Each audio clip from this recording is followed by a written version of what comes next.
Hello दोस्तों, the exam care में आप सभी का स्वागत है। जैसा कि आप लोगों को पता होगा कि बिहार में टीचर की वैकेंसी आई हुई है, ठीक। जिसमें आज हम स्टार्ट करेंगे जो हम प्राइमरी लेवल पे पढ़ेंगे मैथ सेक्शन।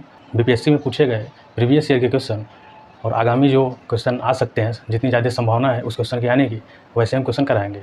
बाकी मैं जितना क्वेश्चन कराऊंगा उतने प्रैक्टिस कर लेंगे, तो प्राइमरी लेवल में जितने भी मैथ सेक्शन के क्वेश्चन आएंगे वो आसानी से आपको सोल्यूशन हो जाएंगे। तो हमारे प्रैक्टिस सेट को लगातार देखते रहिएगा, ठीक। तो आते हैं, हम स्टार्ट करेंगे सीरीज फर्स्ट का प्राइमरी लेवल में मैथ सेक्शन, ठीक है। ओके, आपको जितने क्वेश्चन कराए जाएंगे वो सभी इंपॉर्टेंट होंगे। प्रत्येक टाइप के क्वेश्चन हम कराएंगे।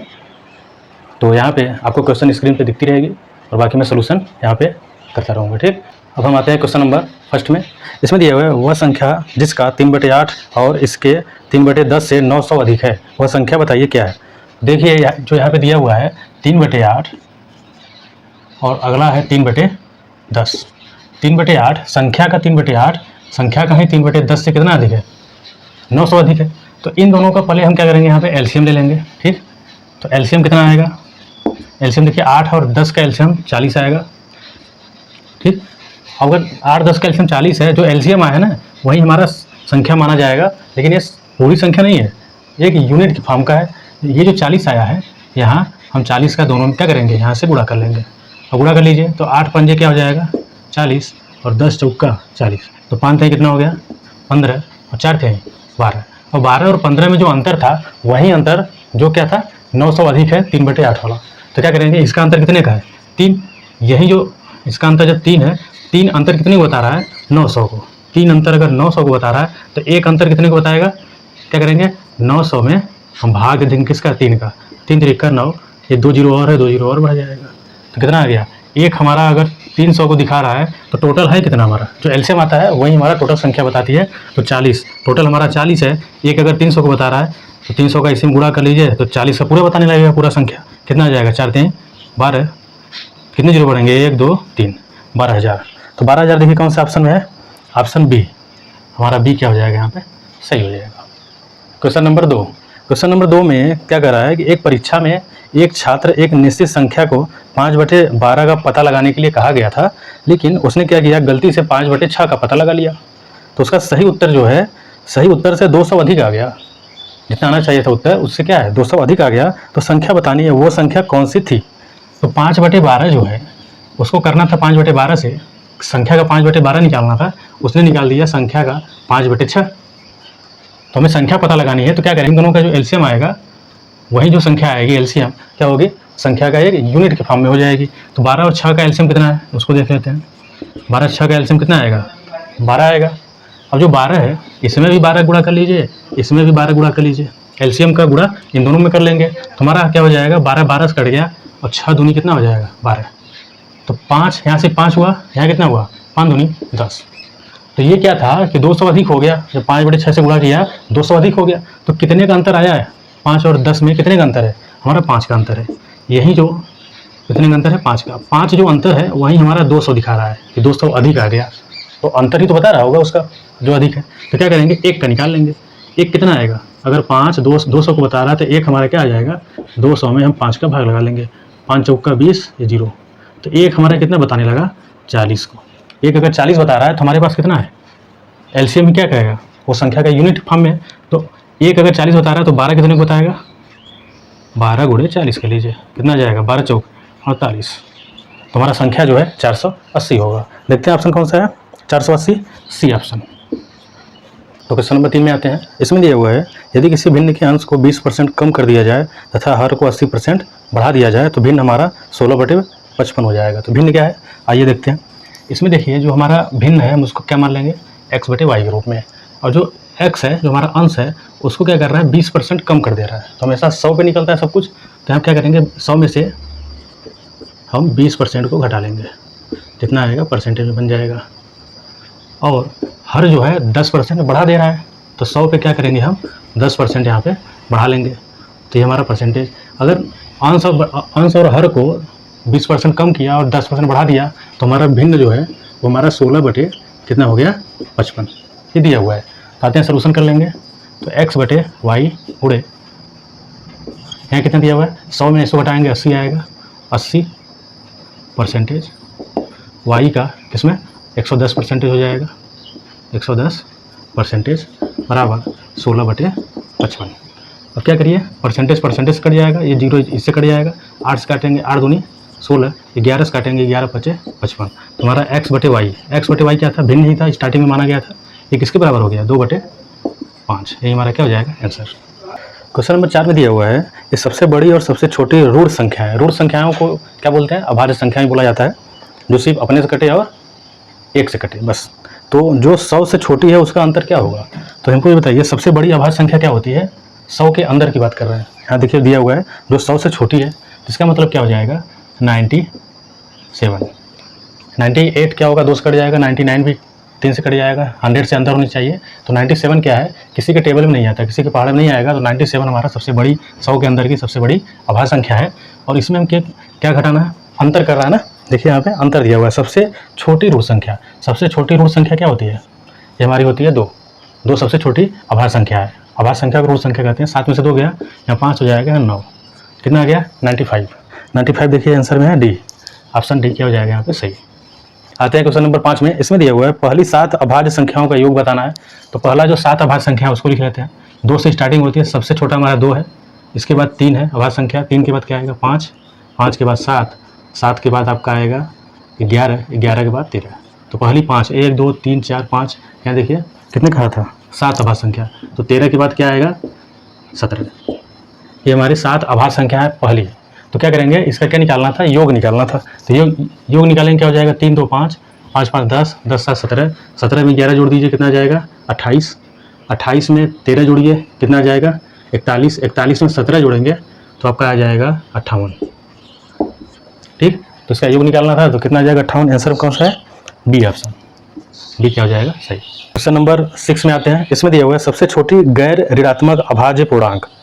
तो अभाज्य जो पूर्णांक होती है, गैर ऋणात्मक मतलब जो ऋणात्मक ना हो, तो ऋणात्मक ना हो और सबसे छोटी भी हो, तो सबसे छोटी अभाज्य संख्या क्या होती है 2। यही क्या है, गैर ऋणात्मक सबसे छोटी अभाज्य संख्या। ये हमारा आंसर हो गया। कौन सा ऑप्शन सही हो जाएगा इसमें, ए ऑप्शन। क्वेश्चन नंबर 7 में इसमें आते हैं, इसमें दिया है पहली 4 अलग अलग विषम अभाज्य संख्याओं के अंकों का उपयोग करके बनाई गई सबसे बड़ी और सबसे छोटी संख्याओं का अंतर क्या होगा। पहली 4 अलग अलग विषम अभाज्य के बारे में बात कर रहा है। तो हमारा सबसे छोटी अभाज्य संख्या तो 2 होता है, लेकिन ये क्या है, सम है। सम हमें नहीं लेना है, क्या लेना है, विषम लेना है। तो विषम हम कहाँ से स्टार्ट होता है 3 से, और अभाज्य संख्या की बात कर रहे हैं यहाँ पे। तो क्या हो जाएगा 3 के बाद 5 भी हमारा विषम अभाज्य है, 7 भी हमारा क्या है विषम अभाज्य है, 7 के बाद क्या आएगा 11, 11 क्या है हमारा विषम अभाज्य है। तो पहली 4 विषम अभाज्य संख्या हमारा इतना हो गया। तो इससे सबसे बड़ी संख्या हमारा अगर बनाए तो सबसे बड़ी संख्या क्या बनेगा, यहाँ पे 7 5 3 1 1 सबसे बड़ी हो गई। और सबसे अगर छोटी बनानी चाहें तो क्या बनेगी यहाँ पे संख्या, सबसे छोटी 1 1 से स्टार्ट होगा, 1 1 3 5 7, ये हमारी क्या होगी सबसे छोटी। इसका अंतर बताना है, अंतर में से घटा लेंगे इसको, तो घटाइए देखिए क्या है, इसको 1 में से नहीं जाएगा तो यहाँ पे 11, 11 में से 7 गया 4, इसको उधार दिया यहाँ पे 10 हो गया, क्योंकि 0 बचेगा उधार दे देगा 10 हो जाएगा, 10 में से 5 गया 5 हो जाएगा। इसको उधार दिया था यहाँ पे 2 बच गया, 2 में से 3 नहीं जाएगा उधार देगा 12, 12 में से 3 गया तो क्या हो जाएगा 9, 9 3 12 होता है। इसको उधार दिया था यहाँ पे 4, 4 में से 1 गया 3 हो जाएगा, 4 में से 1 गया 3, इसको उधार तो दिया नहीं, 7 में से 1 गया 6, कितना गया 63,954। कौन से ऑप्शन में है 63,954, ऑप्शन नंबर सी, ये क्या हो जाएगा हमारा आंसर। तो क्वेश्चन नंबर 8 में दिया हुआ है, यदि a+2 और a+4 अविभाज्य संख्याएं हैं। अविभाज्य संख्याएं का मतलब एक तरह से अभाज्य संख्याओं के बारे में बातचीत कर रही है यहाँ पे। तो a के कितने मान है इसको बताना है। तो यहाँ पे देखिए, अगर हमारा एक a है, दूसरा a+2 है, तीसरा हमारा a+4 है, ये हमारी अगर अविभाज्य संख्याएं हैं मतलब अभाज्य संख्याएं हैं, तो a के कितने मान ऐसे हो सकते हैं, a के ऐसे कितने मान हो सकते हैं। तो आइए देखते हैं।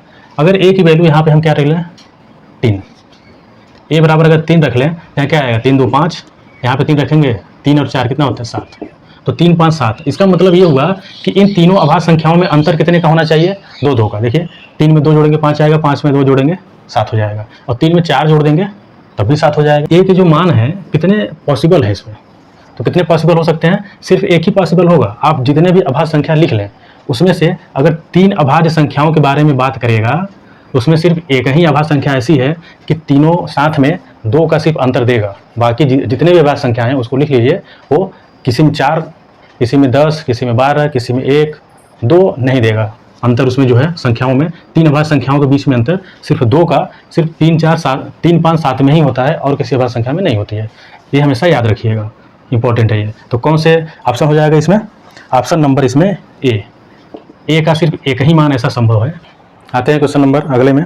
इसमें दिया हुआ है निम्नलिखित में से कौन सी संख्या संयुक्त संख्या है? संयुक्त संख्या देखिए कहते किसे हैं, इसको समझते हैं।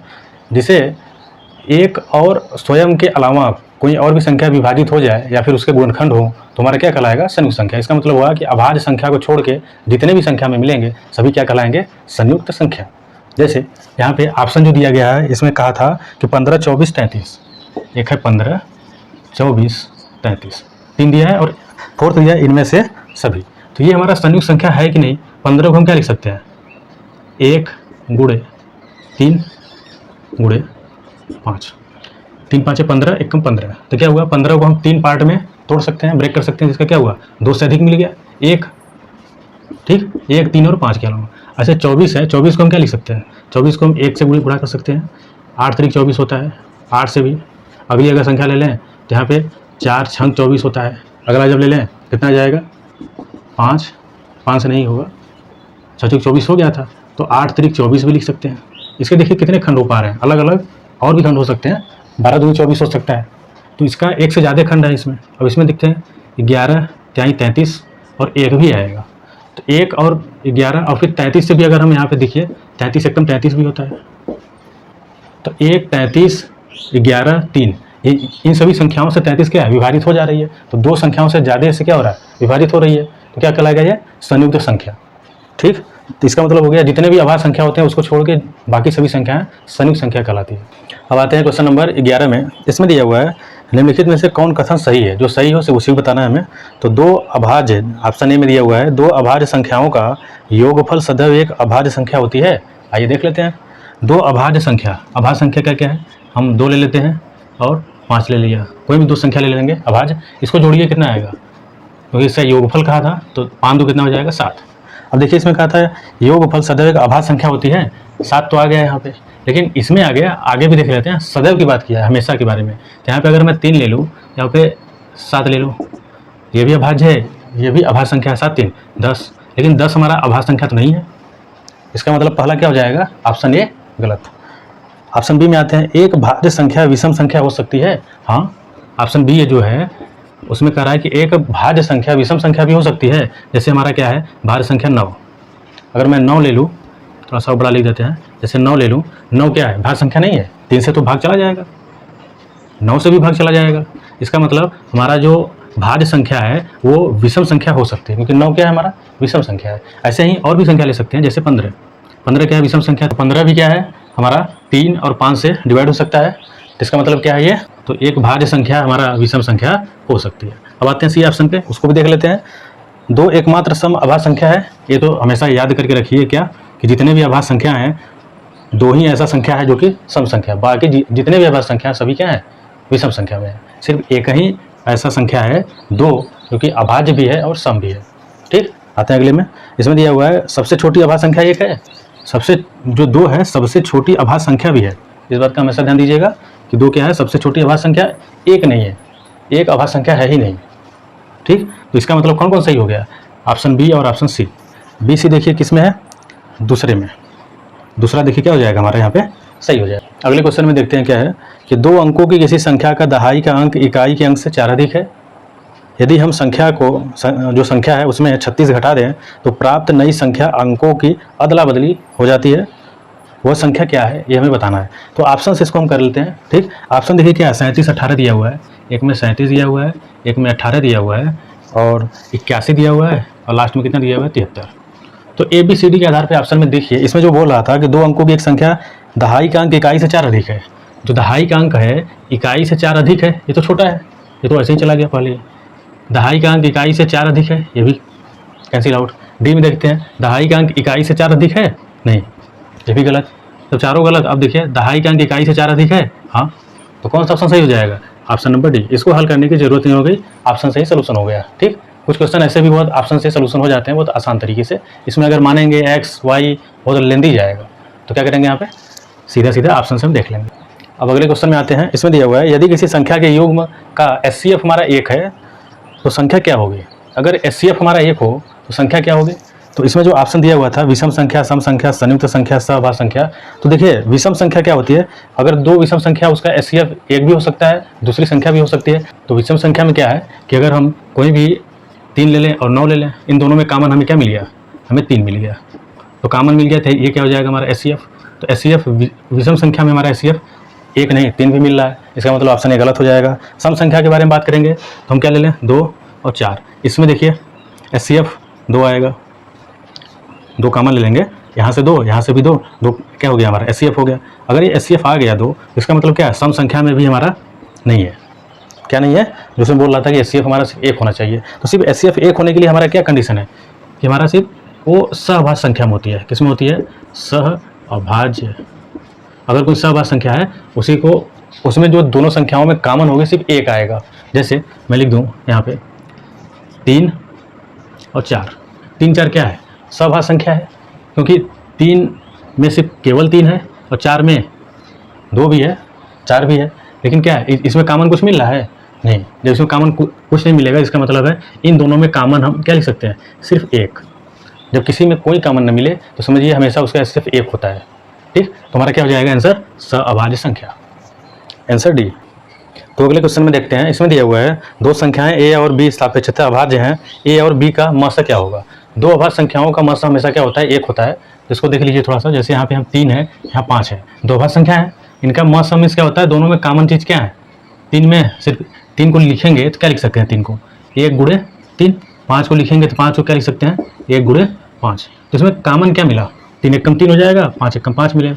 तो क्या होगा, कॉमन इसमें क्या है, सिर्फ 1 है, इसके बाद और कोई कॉमन है नहीं। तो जिसका जो भी कॉमन होगा इन दोनों में वही हमारा क्या होता है, HCF क्या आ जाएगा। तो अभाज्य संख्याओं का HCF हमेशा क्या होता है, 1 होता है। तो इसमें क्या हो जाएगा आंसर, बी ऑप्शन बी सही हो जाएगा। अगला क्वेश्चन इसमें करा, निम्नलिखित में से कौन सा संख्या युग्म सापेक्ष रूप से क्या है, अभाज्य है। तो ऑप्शन में जो दिया गया है उसको लिख लेते हैं, 22 39, पहला दिया है 22, दूसरा 39। अब हमें ये बताइए ये दोनों संख्याएं सापेक्ष रूप से अभाज्य हैं कि नहीं, देख लेते हैं। दोनों में कॉमन क्या होना चाहिए, 1 के अलावा और कोई कॉमन न मिले। तो हम 22 को क्या लिख सकते हैं, 11, ध्यान दीजिएगा, 1 गुणे 11 गुणे 2, 11 दूनी 22 एकम 22 हो जाएगा। और 39 को हम क्या लिख सकते हैं, 1 गुणे 13 39 होता है, तो 3 गुणे 13 कर लीजिए। इसमें देखिए 3 है, इसमें 3 है नहीं, इसमें 13 है, इसमें 13 है नहीं, इसमें 1 है, यहाँ भी 1 है। तो इन दोनों में कॉमन क्या मिला, सिर्फ 1।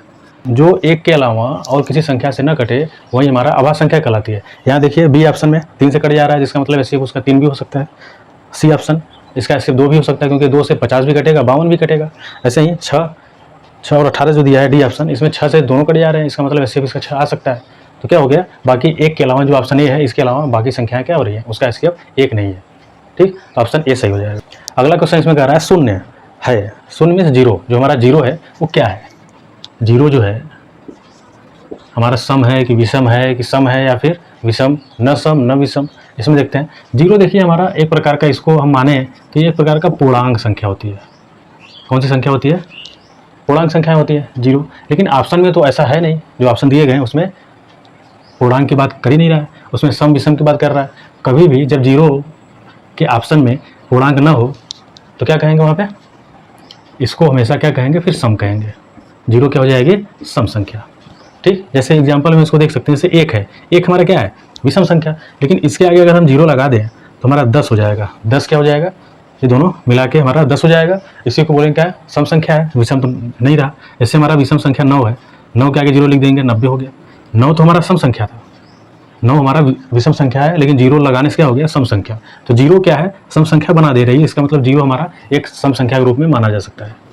ठीक, पूर्णांक तो है ही है, लेकिन सम संख्या भी इसको मान सकते हैं। जब ऑप्शन में पूर्णांक न हो तब की बात कर रहे हैं, उसमें क्या मानेंगे, सम संख्या। ठीक, ऑप्शन कौन सा सही हो जाएगा इसमें, बी, ऑप्शन बी इसमें सही है। अगला क्वेश्चन कह रहा है इसमें कि P/Q के रूप में लिखी हुई संख्याएं के रूप में जानी जाती है। अगर कोई संख्या हम क्या करें, P/Q के रूप में लिखें, P/Q के रूप में अगर लिखा गया है और Q, ध्यान दीजिएगा, Q क्या हो, 0 नहीं होना चाहिए। अगर ऐसा है तो ये दोनों कंडीशन तभी फॉलो होता है, इसी को हम बोलते हैं परिमेय संख्या। कौन सी संख्या होती है, परिमेय संख्या। ठीक, तो इसका एग्जाम्पल भी देख सकते हैं। p/q मतलब ये अंश बटे हर होता है, तो अंश बटे हर मतलब 2/3 लिख दिया, 5/7 लिख दिया। जितने भी अंश बटे हर में हम लिख देंगे संख्या, वही हमारा क्या कहलाएगी, परिमेय संख्या। हमारे जितने पूर्णांक संख्याएं होती हैं जैसे 2, 0, 1, ये सभी परिमेय संख्या भी होती है, इस बात का ध्यान दीजिएगा। तो हमारा क्या p/q के रूप में इसको लिख सकते हैं कि नहीं, 2 को, हाँ 2/1 लिख दीजिए। क्यों 0 नहीं होना चाहिए, क्यों क्या है, हर हमारा 0 नहीं होना चाहिए, तभी क्या होगा, परिमेय संख्या बोल सकते हैं उसको। तो अगला जो क्वेश्चन है इसमें कह रहा है कि पाई 1 है। जो हमारा पाई होता है वो क्या होता है, एक अपरिमेय संख्या होती है, इस बात का ध्यान दीजिएगा। पाई जो है ये हमारा अपरिमेय होती है, अपरिमेय, ठीक। लेकिन इसका जो मान होता है, पाई का एक मान होता है, क्या होता है, 22/7। जब 22/7 लिखेंगे तो ये हमारा क्या होता है, परिमेय, ठीक। ये क्या मतलब परिमेय क्यों हुआ, क्योंकि इसको p/q के रूप में हम लिख पा रहे हैं, ठीक। इससे पहले वाले सवाल में क्या बताए थे, p/q के रूप में अगर है तो उसको क्या बोलते हैं, परिमेय संख्या। क्यों 0 नहीं होना चाहिए, क्यों देखिए क्या है, जो हर में था, हर हमारा 0 नहीं होना चाहिए, हमारा क्या हो जाएगा, ये परिमेय संख्या। लेकिन ये जो पाई है, इस पाई को हम क्या बोलेंगे, अपरिमेय। इसको याद रखिएगा, पाई अपरिमेय है, लेकिन पाई का मान जो होता है 22/7 वो हमारा परिमेय संख्या होती है। अगला क्वेश्चन इसमें बोल रहा है कौन सी संख्या अपरिमेय है, इसको बताइए। अपरिमेय संख्या क्या होती है, ध्यान दीजिएगा कि जो संख्या रूट में हमारे अगर उसके बाहर नहीं आ पा रही है तो हमारा जो रूट में मान होगा वो क्या हो जाएगा, अपरिमेय संख्या। जैसे एग्जाम्पल में जैसे हम लिख दें √2, √3, ये सभी क्या है, अपरिमेय संख्या है। √5, ये सभी रूट के बाहर तो आ नहीं पाएंगे, जब नहीं आ पाएंगे तो क्या हो जाएंगे, अपरिमेय संख्या। लेकिन अगर यहीं लिख दें √4, √4 हमारा परिमेय संख्या है। क्यों, क्योंकि 4 को हम क्या लिख सकते हैं, रूट में 2 × 2 और यहाँ दोनों जोड़ा बन गया तो हमारा 2 बाहर आ जाएगा। इसका मतलब √4 को हम 2 लिख सकते हैं और 2 को हम क्या लिख सकते हैं, 2/1। तो 2 क्या है, p/q के रूप में लिख दिया गया। क्यों 0 नहीं है, हर जो है 0 नहीं है, इसका मतलब ये क्या होता है, परिमेय संख्या, ठीक है। तो ऐसे ही √9 भी हमारा क्या है, परिमेय संख्या। जैसे इसको √9 का मान कितना होता है, 3, 3 को 3/1 लिख सकते हैं, तो p/q के रूप में हो गया, तो क्या हो जाएगा, ये परिमेय संख्या। लेकिन जितने भी हमारे रूट में मान हैं वो अगर बाहर नहीं आ पा रहे हैं तो हमारा क्या हो जाएगा, अपरिमेय संख्या। ये सभी क्या है, अपरिमेय, अपरिमेय, ठीक। और बाकी √4, √9, √25 जितने भी अंदर रूट के अंदर क्या हो, हमारा जोड़ा बन जाए, स्क्वायर का फॉर्म अगर बन रही हो तो हमारा वो बाहर आ सकता है। तो जो बाहर आ जाएगा पूरी तरीके से वो हमारा क्या होगा, परिमेय। लेकिन जो बाहर नहीं आ पाएंगे वो हमारा अपरिमेय होगा। जैसे अगर हम √12 लिख दें, ये भी हमारा अपरिमेय संख्या है।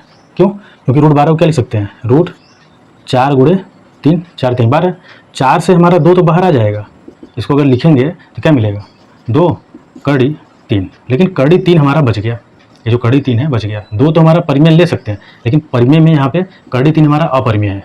देखिए × 3 अपरिमेय था, तो अपरिमेय होने के नाते क्या हो गया कि अपरिमेय में परिमेय संख्या का अगर गुणा करेंगे तो हमेशा अपरिमेय संख्या ही मिलती है। जिसका मतलब √12 क्या हो जाएगा, अपरिमेय संख्या। तो इसमें से कह रहा था कि कौन सी संख्या हमारी अपरिमेय संख्या होगी, तो कौन सा हो जाएगा, option A, B, C, D, 4 option दिए गए हैं, चारों ऑप्शन को देख लेते हैं। तो A जो कह रहा है वो है 3.9।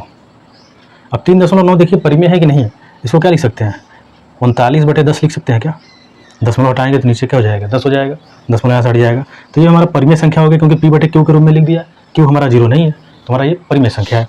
ऐसे ही अगर B में देखेंगे, B में तो B है क्या, B देखिए × 9 है। × 9 के बारे में देखिए बता चुका हूँ, × 9 होने के नाते ये हमारा क्या होगा, बाहर चला आएगा, तो बाहर आ गया, इसका मतलब हमारा ये परिमेय संख्या है, क्योंकि 3 को 3/1 लिख सकते हैं, परिमेय संख्या। ऐसे ही 0.25 दिया हुआ है, यहाँ पे ऑप्शन जो C है यहाँ दिया है 0.25। 0.25 जो है इसको देखिए क्या लिख सकते हैं, इसको हम लिख सकते हैं 25/100, 25/100 लिख देंगे। 0.2 क्योंकि दशमलव के बाद कितने हैं, 1 2 अंक है, तो 100 का गुणा हो जाएगा। 100 का ऊपर 100 का नीचे गुणा करेंगे तो ऊपर वाले दशमलव हट जाएगा, नीचे 100 आ जाएगा। अब p/q के रूप में है कि नहीं, इसको काट भी सकते हैं, 25 एकम 25, 25 चौका 100, तो 1/4 हो गया। तो क्या 1/4 हमारा परिमेय संख्या नहीं है, क्योंकि p/q के रूप में है, q हमारा 0 नहीं है, तो हमारा परिमेय संख्या है। तो A, B, C हमारा परिमेय संख्या है, तो बचा क्या, D, तो D हमारा आंसर सही हो जाएगा, D क्या होगा, आंसर हो जाएगा। अगला क्वेश्चन में दिया हुआ है कि एक अपरिमेय संख्या है, इसको छाटिए। कौन सी अपरिमेय संख्या देख लेते हैं, ऑप्शन नंबर अलग अलग दिए गए हैं। जैसे पहले में है × 2 × 3, यहाँ आप देखिएगा × दोनों में है, और B जो है × 9 है। ऐसे ही अगला है 2/3, और लास्ट है हमारे 11/8। तो इसमें बताइए, मैंने अभी बताया था कि × 9 को हम क्या लिख सकते हैं, 3 के बराबर, तो 3 को 3/1 भी लिख सकते हैं। तो P बटे Q के रूप का हुआ तो परिमेय हो गया। P बटे Q के रूप का है, Q 0 नहीं होना चाहिए है, हाँ परिमेय है। 2/3 परिमेय है क्योंकि P बटे Q के रूप में है। ये जो है संख्या 2 बाहर नहीं आ पाएगी, 3 भी बाहर नहीं आ पाएगी ना। 2 और 3 बाहर अगर नहीं आ पा रहे हैं, यही हमारा क्या हो जाएगा आंसर। अपरिमेय संख्या कौन है, कड़ी 2 गुणे 3, या फिर इसी को लिख सकते हैं क्या, कड़ी 6, 3 दूनी 6। तो ऑप्शन ए हमारा क्या हो जाएगा यहाँ पे सही, ऑप्शन ए हमारा क्या होगा सही हो जाएगा। ठीक, तो हमारा ये जो प्रैक्टिस सेट पहला था वो समाप्त हो चुके हैं। बाकी अगले प्रैक्टिस सेट के लिए हमारे वीडियो को लगातार बने रहिए, जिससे कि आगामी बीपीएससी की प्राइमरी टीचर के जितने भी मैथ क्वेश्चन होंगे उनको हम यहाँ पे सलूशन कराते रहेंगे। बहुत ही इंपॉर्टेंट क्वेश्चन ये सभी हैं जो कि आसान तो लगते हैं लेकिन कहीं ना कहीं थोड़ा सा हार्ड भी हो जाते हैं कभी कभी। अगर ये पिछली कक्षाओं में जो पढ़े हैं उनको अगर बेसिक नहीं तैयार है तो वहाँ से आपका वीकनेस ऐसे ही आएगी। मैथ सेक्शन एक क्या होता है, प्योर नंबर देती है। अगर आपका ये क्लियर है तो आसानी से आप 20 में 20 जितने भी क्वेश्चन अगर बीपीएससी में पूछेगा उतना आसानी से कर सकते हैं। ठीक, आते हैं तो अगले क्वेश्चन में, अगले प्रैक्टिस सीरीज में मिलते हैं।